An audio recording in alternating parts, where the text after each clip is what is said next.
You're listening to Strange by Nature, your guide to the strange, weird, unbelievable, and improbable wonders of the natural world.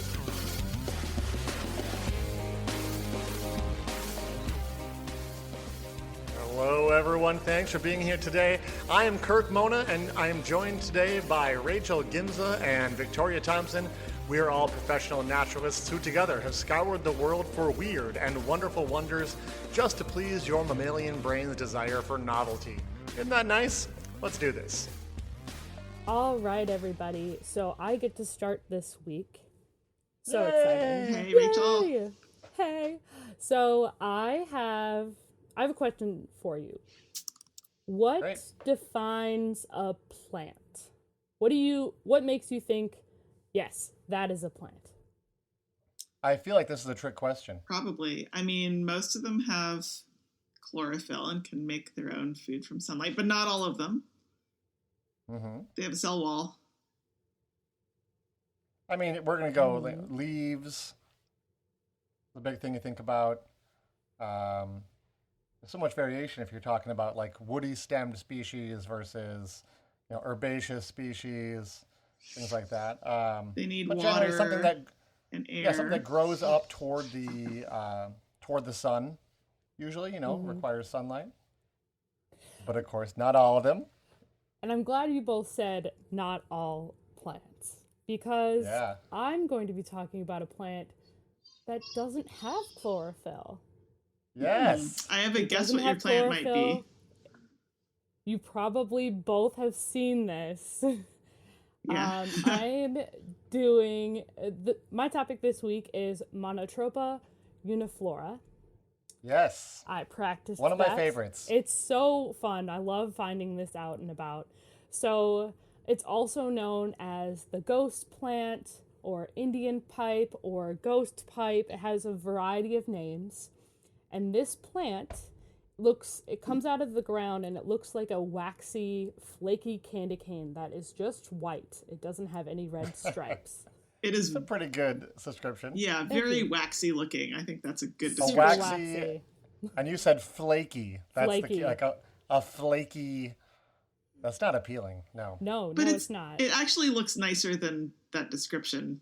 It Yeah, does. it makes Yeah. it really But cool. still, I would not want to pop one in my mouth. We'll get into that.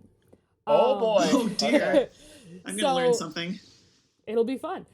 So the stem itself and the plant itself gets to be anywhere from 5 to 30 centimeters tall, also known as 2 to 11.8 inches tall, with small Boy, leaves that look 11 like, would be big. right? I've never seen one that Yeah, big. I've usually me either. found really small ones.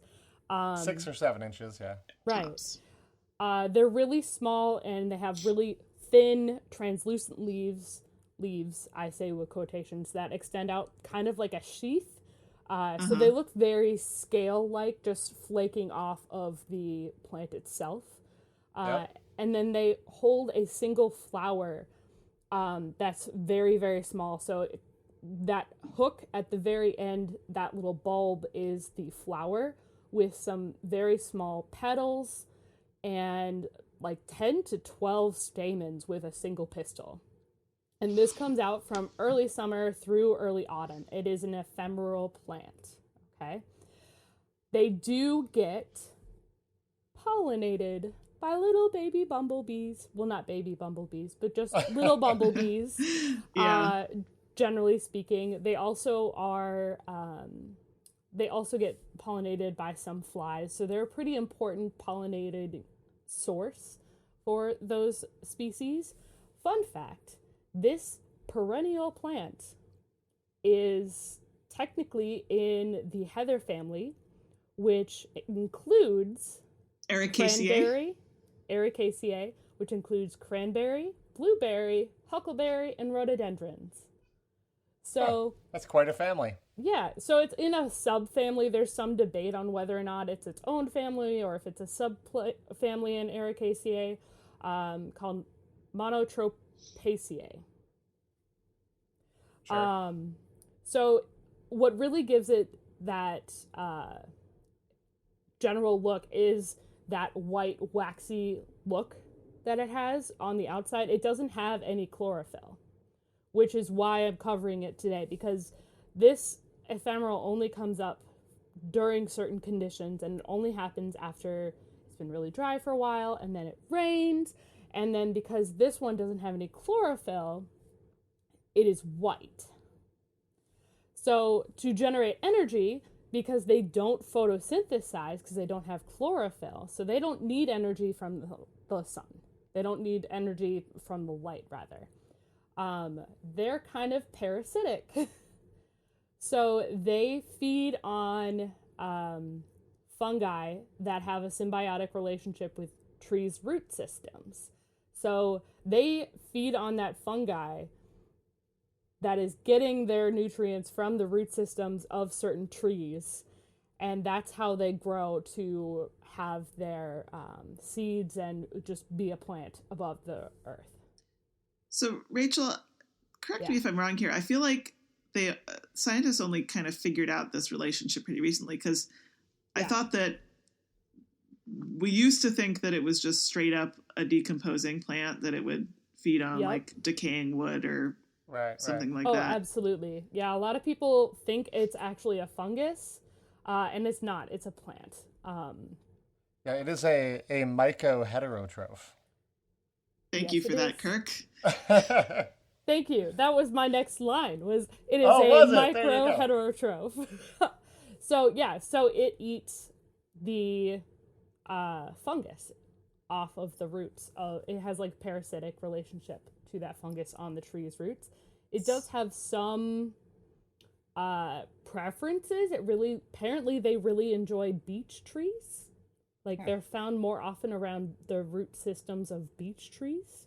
So around here, that'd probably be like ironwood. Yeah. I believe so. Makes sense. But because of all of that, it doesn't require sunlight at all. So it can be found in really dark places with really heavy upper story cover. So the trees can cover and block out the sun. They can still grow. I have a question for you. Oh, yes. Sorry. I've sometimes seen some Indian pipe that has like a pink blush on it. Do you have any information about that? That's just some color variation.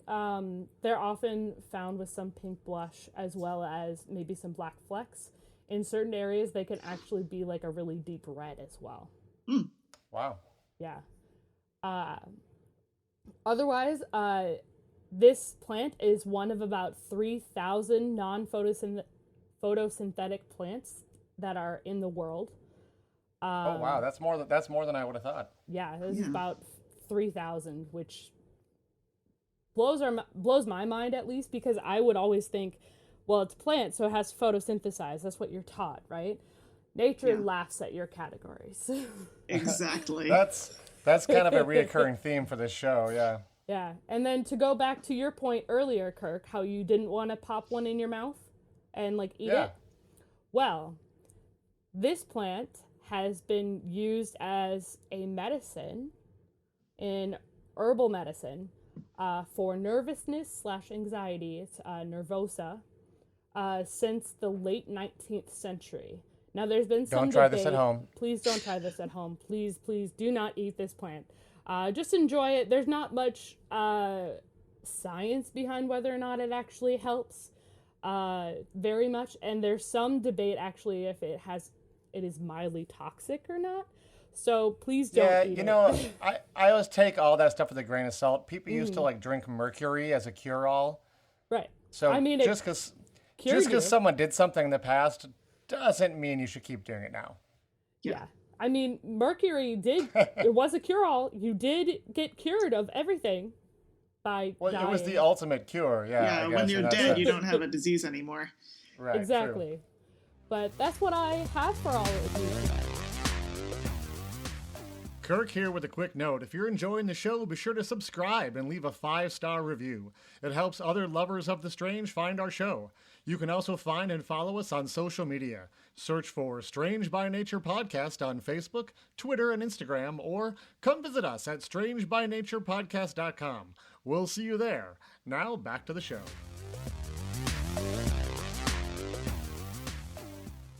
All right, we're back from our break, and I am excited to talk about my topic today. In my years as a professional naturalist, I have taught many, many classes about insects to children, as I'm sure both of you have also. Truly one of my favorites, yeah. And among other things, we teach the kids that the things that make insects unique, among other invertebrates, are they have 3 pairs of legs, 3 body parts, Compound 1 pair eyes. of antennae. Yeah, compound eyes. Although there are other invertebrates that have compound eyes. And they have up to 2 pairs of wings. Right. Yeah, it's 0, 2, or 4. Yeah. And in fact, they are the only invertebrates with wings. But I am not here today to talk about insects. Well, you're sure talking about them a whole lot for not talking about them. But... I was fully moving prepared on. for an insect. All right. Today, Victoria's talking about fish. In the 1920s and 30s, the U.S. Department of Agriculture funded an extensive study of insect migration, and they used an insect trap that was mounted on an airplane, which, given the time period, I'm guessing was probably a biplane. I'm just sort of picturing it in my head, but I don't know for Why sure. not? 1920s, you said? 20s and 30s. Mm-hmm. Oh, yeah, that's absolutely a biplane. Yeah.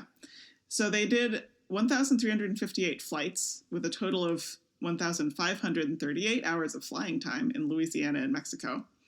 And they caught 28,739 specimens. Nice. Most Specimens of these... What? Sorry? Specimens of what? Well, we're getting there. Most of these were obviously winged insects, but 1,401, that's 1 in 17 for you keeping track at home, were spiders. Yeah. What? Oh. Spiders! Wait. Spiders. I'm going to with go ahead and wings. just give me a moment to scratch this topic off my list. Okay, keep going. Okay.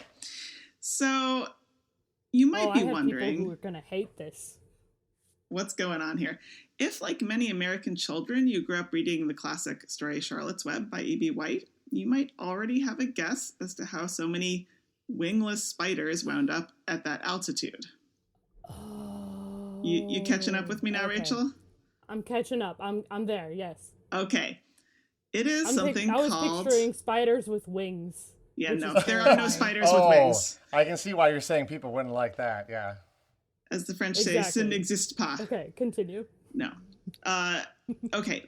Spiders, some spiders can do this behavior called ballooning. They climb to a high point. Yay. They point their abdomens up in balloons. the air. Yeah. And they release a bunch of very fine, lightweight silk, which then carries them aloft. Okay. So it's been known for centuries that many species of spiders have this behavior. And it's mostly seen in spiderlings, which is a word that I love. And when they disperse from their birthplace, that's what happens in Charlotte's Web. Spoiler alert. Beautiful. There's word bigger there. there's bigger spoilers in that story. I think we're okay. Just don't talk about it anymore. Yeah. Sometimes adult spiders also do this, however. Spiders have been found as high as almost 5 kilometers. That's 16,000 feet above sea level. And they've been found at least 1,600 kilometers from land. So they get around. This is a high mortality behavior.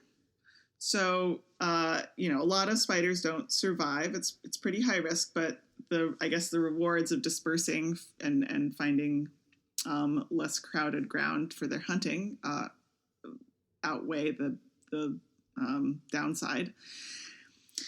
So Being eaten. for a long being eaten. For a long time, it was thought that the silk simply catches the wind in order to lift the spider up. And that turns out not to be exactly the case. Oh, it's so much cooler. Yeah. Models of aerodynamics. It's cooler than that. It's cooler than that. So scientists have been doing aerodynamic models to figure out spider ballooning, and the models were not able to explain everything that was observed in spider flight. In particular, how rapidly the silk seems to come out of the spinnerets, because spiders do not shoot out the silk. Something is needed to pull the silk out. Right. And they also lift off more quickly than the models would have showed. So a recent study in 2018 came out. This is by Erica Morley and Daniel Robert. And they showed that spiders can, in fact, lift off in an enclosed box indoors in the absence of any air movement. What? Yes. So cool. They do it with electric fields. What? Yeah, Yes. Electrostatic. Awesome. That's crazy. The power of static electricity. So basically, this is like a gross simplification, I'm sure, but the Earth's atmosphere is generally positively charged, and the Earth's surface is generally negatively charged, as is anything that's connected to it, for example, plants. Right. So when the spider, when the silk leaves the spider's abdomen, it gets a negative charge. And then the negatively charged threads are attracted to the positively charged air and repelled from each other. So they kind of fan out to make this big surface area. And that attractive force of the negatively charged silk to the positively charged air requires, that provides enough force for liftoff, which is pretty amazing. That's insane. Whoa. Yeah. Yeah, it's not what we expected. So this idea had actually been floated before. See what you did there. As early as Darwin's time, but it was unproven Right. until these experiments in 2018. They're pretty amazing. They were able to show, first of all, that spiders could detect electric fields. They put them in these enclosed plastic boxes, and they gave them a little strip of cardboard to climb on top. And then they applied an electric field of a kind of similar strength to what they would find outside. And spiders actually have these tiny little sensory hairs on their legs, and they were able to observe the movement of the little hairs in response to the electric field. Cool. And then the spiders then showed the behavior of starting to balloon, and some of them actually were able to take off inside this enclosed box, and then they dropped to the ground when they turned the electric field off, which just must have been pretty comical. Wow. Whee! Boom, boom. Down I went. It's cool that you mentioned Darwin, because I know that he actually observed ballooning when he was on the Beagle. Yes, he did. So I mean, this has been known for quite a while. Yeah, and it was actually observed back in the time of like Aristotle and the Greeks. Oh, sure. Spend enough time outside, you see this stuff. Yeah.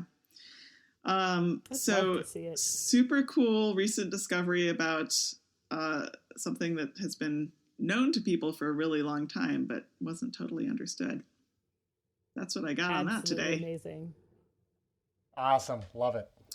So Well, good. when we get back from the bake, it will be time for Kirk.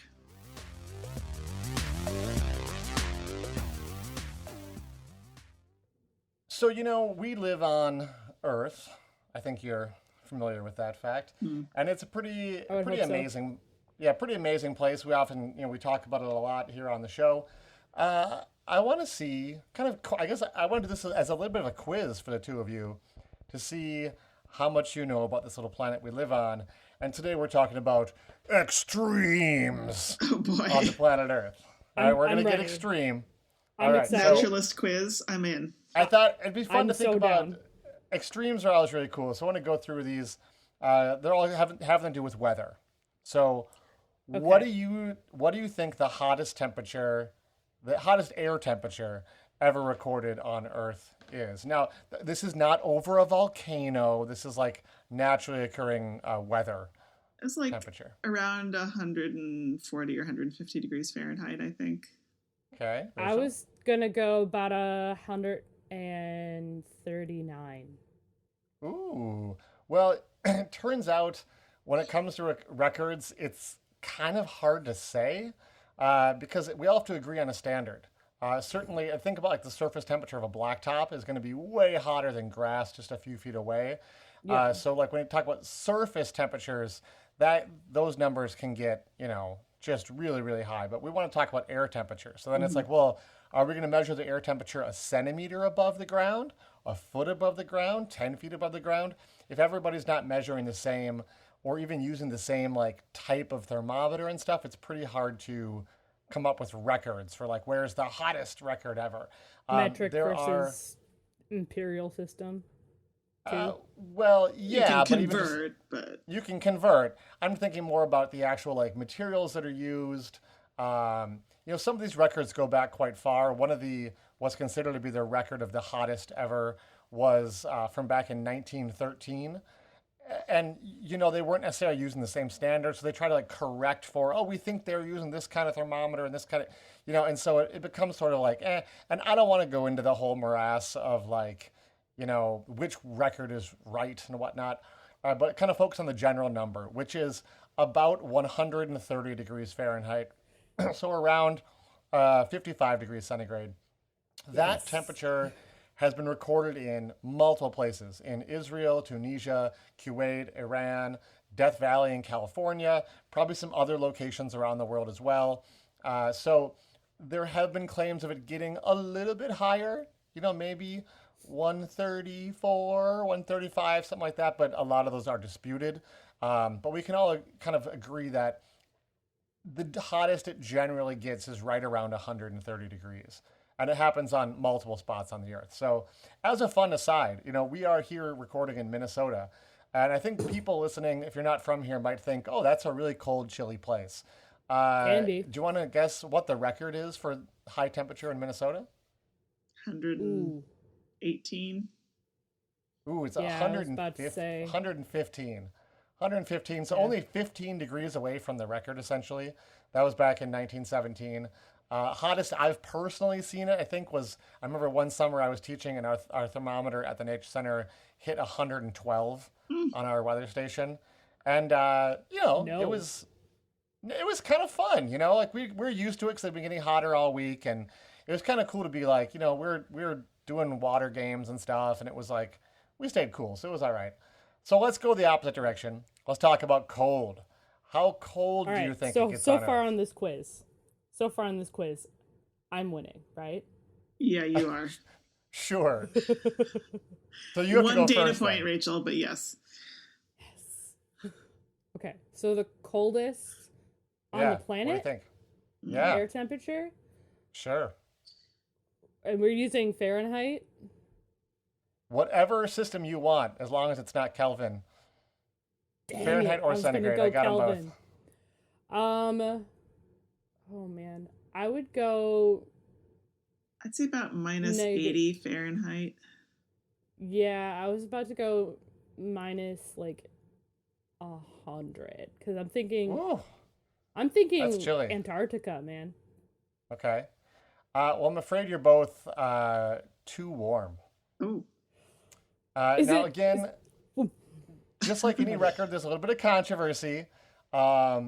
Because there are records of humans measuring the air ground temperature, which is measured about 5 feet off the ground, is kind of the standard now. But we also now have this new technology of remote sensing through satellites.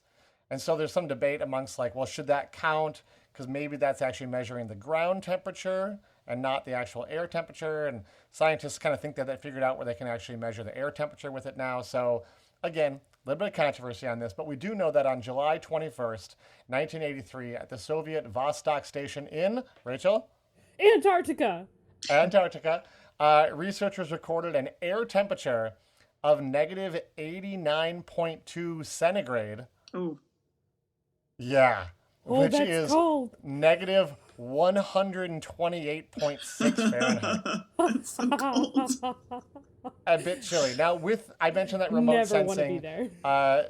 Scientists studying data from Antarctica using satellites believe that in some areas it may actually reach negative 137, but that's never been Confirmed. actual recorded by a thermometer on the ground.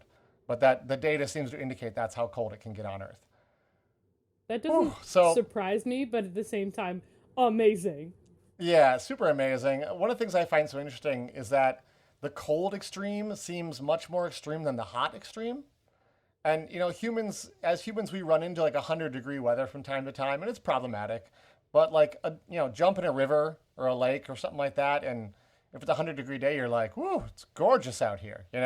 Even a 120-degree day, if you're in a pool or something like that, you're probably like, "All right, this is I can do this," because you can get rid of that extra heat, into the pool water. Assuming the water's not 120 degrees, then you're in big trouble too. But welcome to the burn unit. Right. Even here in Minnesota, we experience something, at least in the general ballpark, I feel like, of the record. I mean, if you can get to 100, you're like, well, difference between 100 and 130, it's 30 degrees. And it's a big 30 degrees. It makes a difference. Mm-hmm. But when you look at the cold, I mean, it gets cold here. But the coldest in Minnesota gets nowhere near the record cold. Our absolute coldest record was way up in the northern Minnesota, and it was negative 60 Fahrenheit. That's still 77 degrees warmer than the coldest it can get in Antarctica. So, I mean, it's fascinating that the cold seems so much colder than the hottest hot seems hot. Yeah. But we are warm-blooded animals, so that probably has something to do with our perception as well. A little bit. And I will say that I personally would prefer it to be colder than too hot, because it's harder for your body to cool down if you don't have access to like cold water or anything to help keep you cold or keep your body regulated. I think it depends.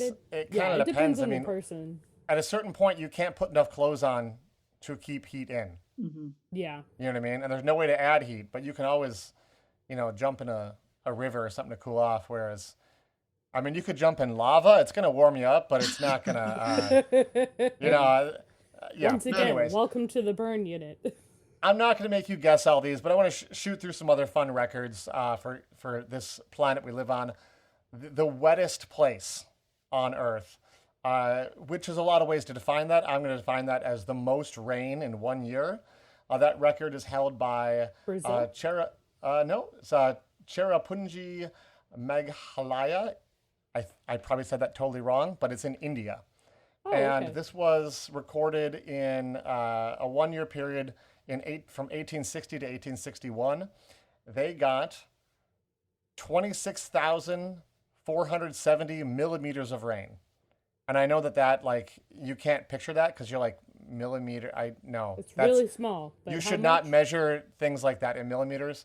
Even in inches, it's 1,042 inches. And you're like, nope, that still doesn't, I can't really picture that. Let me put it this way for you. That's 87 feet of rain. Wow. You are so underwater. What if it's cold, though? You're going to get snow instead. So most snow is a place that I've actually been, Mount Rainier in Washington State.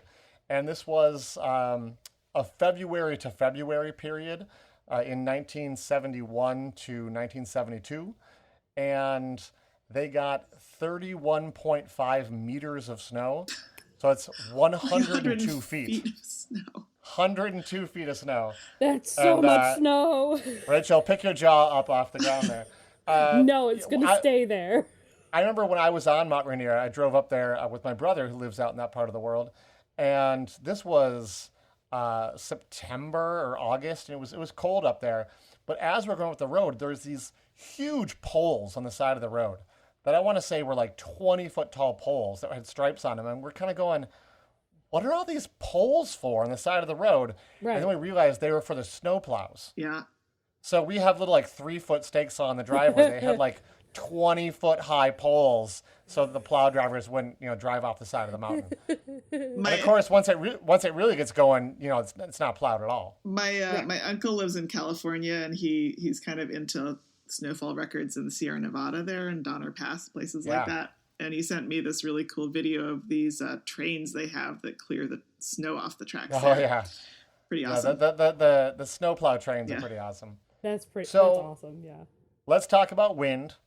Fastest wind ever recorded? What do you think? What are we talking? Oh, I would say like in a tornado or just like normal winds? That would count. Okay. I'm going to go 210 miles per hour. 335 miles per hour. Ooh, all right. Well, most records for wind are direct anemometer readings. Like, again, you got the tool right there.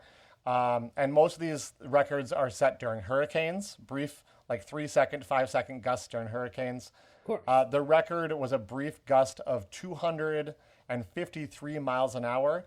However, we think that was probably beat out back in 1999 in a tornado in Oklahoma. Now, this was Doppler radar was used to figure out the wind speed. And so there's some error bars on these numbers, but it was 484 kilometers an hour, which is 301 miles an hour. And the miles per hour one is plus or minus 20 miles an hour. So I wasn't that far off. Yeah, No. I mean, it could have been as much as 321, but probably we think around 300 miles an hour is the fastest winds will get going in a tornado. That's insane. even amazing. Even if you subtracted it out to the bottom of what it could have been, you take the 20 miles an hour off, you end up with 281. 281, and that is still faster than has been, measured. I was going to say by hand, but yeah, by anemometer. Yeah, stick our hand out. Yeah. Boom, you are gone. You are off the ground circling in whatever tornado or anything. Yeah, OTM. So I have one last fun little one for some of these weather extremes. And it's one I came across and I was like, this is just an outstanding little fact I wanted to share. And it's the highest ultraviolet index. And we don't often, sometimes you don't think about UV index. In the summertime, I know where we live here, on a real sunny day, you might get a UV index of 9. If it gets up to 10, you're like, ooh, look out. You're gonna burn if you're out in the sun for too long. I'm reapplying sunscreen all of the Exactly, time. yeah. Well, I have a guess. What do you think? It's going to be in the southern hemisphere. Yeah, it was. Yep. Okay. So this was actually on a volcano, so at 19,423 feet, so much higher up.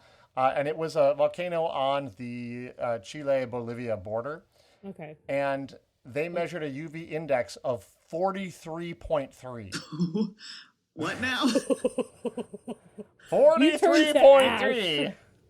Oh. You're not going to turn to ash, Right.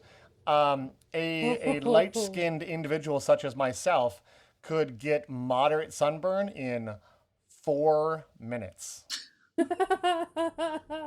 So that that's- means I would get a sunburn in about 3. You might just Yeah. this I puff, would this little hope. puff of smoke, and there goes Rachel. So yeah, that's astounding. Oh, that's If you ever so check in your high. weather app in the morning and it says there's a UV index of 43, just be careful out there, people, okay? Maybe So there you stay have in. it. What's that? Yeah, stay in. Earth is a planet of extreme weather. I do want to give a shout out to some of the editors over at Wikipedia who compiled some of the numbers I used in today's episode. But it's just so cool to kind of look at what an extreme place our planet can be. Thanks, Kirk. You're welcome. Mind is blown. Thanks, Chris. Thanks, everyone, for listening to today's show. Be sure to subscribe. New episodes drop every Wednesday, and we love sharing this strange world with all of our listeners. If you would be so kind as to leave us a 5-star review, that would be great. It lets other lovers of the strange discover the show. You can reach out to us on social media by searching for Strange by Nature Podcast on Twitter, Facebook, and Instagram. You can send us an email as well. Our address is contact@strangebynaturepodcast.com. If you want more information about the show, you can also check out our website, which is strangebynaturepodcast.com. Until next week, get outside, stay curious, and embrace the strange.